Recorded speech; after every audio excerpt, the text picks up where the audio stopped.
Mācīties un gūt panākumus ir katra jaunieša motivācija ceļā uz veiksmīgu karjeru. Novembra izskaņā Jelgavas amata vidusskolā tika atklāts Nordplus projekts Vēsturiska pieeja ēdienu gatavošanas mācīšanai, attīstot izpētes kompetences. Projekta mērķis ir attīstīt studentu profesionālās kompetences, lai palielinātu viņu profesionālo potenciālu karjeras izaugsmei un personīgai izaugsmei, kā arī veicinātu savstarpēju Baltijas valstu kultūras sapratni. Amata vidusskola jau vairāku gadu garumā sadarbojās ar Eiropas Savienības dalību valstīm un veido šos starpvalstu projektus.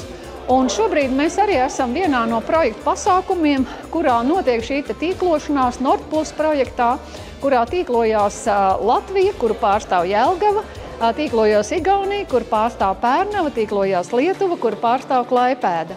Un šeit, kā jūs dzirdat, aizmugurē man ir jauniešu čalas, tas nozīmē, ka viņi ir ieinteresēti sadarboties. Mūsu uzdevums kā pieaugušajiem ir atrast sadarbības punktus, atrast sadarbības tēmas, un, manuprāt, mūsu Jelgavas amata vidusskola ļoti veiksmīgi atrod tās tēmas, kas šobrīd ir aktuāls profesionālajā izglītībā. Tā ir katra jaunieša šīs individuālās kompetences, prasmju, zināšanu pilnveidošana, savukārt apgūstot ne tikai savas valsts, teiksim, pavārmākslas sasniegumus, bet apgūt arī citu valstu sasniegumus. Šajā reizē nedēļas garumā partnerībā strādāja 3 valstu izglītības iestādes – Jelgavas amata vidusskola, Klaipēdas turisma skola no Lietuvas un Pērnavas profesionālās izglītības centrs no Igaunijas. Nedēļas garumā norisinājās vēsturiskā mantojuma un vēsturiskās virtuves izpēte no Hercoga Jēkaba laikiem līdz mūsdienām, tika izzināti Rundāles pils vēsturiskie aspekti un ēšanas tradīcijas. Šeit visiem bija iespēja gūt jaunas zināšanas. Mēs noteikti tās pielietosim arī Igaunijā, lai uzlabotu mūsu prasmes un arī norganizēsim mūsu audzēkņiem kādu pārbaudes darbu. Mēs projektu turpināsim savā zemē, lai projektam nodrošinātu ilgtspēju un pievienot kaut ko no saviem tradicionālajiem ēdieniem. Lai visiem daudz panākumu, mums patika Latvijā. Jāatzīmē, ka Jelgavas amata vidusskola jau vairāk nekā 10 gadus sadarbojas ar Francijas un Itālijas profesionālās izglītības iestādēm un centriem. Veiksmīgi realizēts projekts Vakariņas pilī, un šodien šī pieredze turpinājās jau Nordplus projekta ietvaros.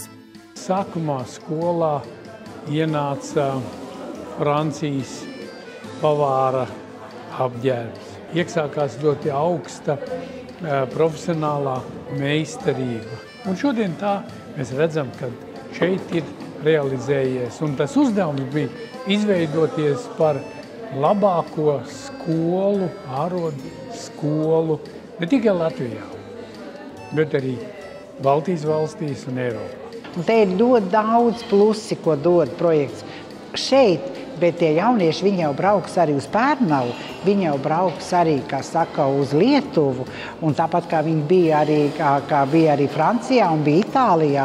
Un man liekas, ka tās starpkultūru saites, tas ir vēl viens pienesums. Projekta nedēļas laikā komandas lieliski sadarbojās, kas vainagojās ar izcilu skolotāju un audzēkņu veikumu vakariņās.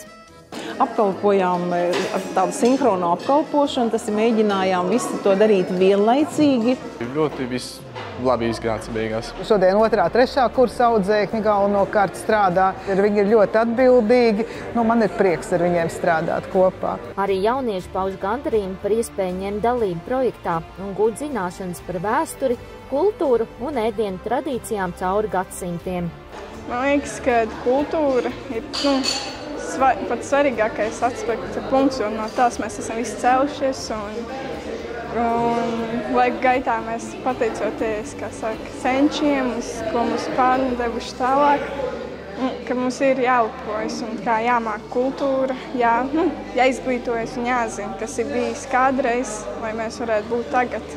Jelgavas amata vidusskola izsaka lielu pateicību arī uzņēmumiem un organizācijām, kas sniedza produktus, padomu un laiku projekta īstenošanas gaitā, kā arī iedrošināja turpināt sadarbību, lai gūtās zināšanas, ko ieguva arī pedagogu un audzēkņi, spētu dot vēl lielāku pievienoto vērtību tālākajā mācību gaitā. Šis projekts turpināsies Lietuvā un Igaunijā. Un, protams, mums ir idejas vēl šādu projektu dziļāk izpētīt, pastrādāt arī ungāru kolēģiem. Kā mums veiksies, to stāstīsim nākošajā gadā. Saku milzīgi paldies pašvaldībai. Nu, un, protams, arī saviem kolēģiem Jelgavas amata vidusskolas skolotājiem, jo viņi jau ir visa pamats un audzēkņi.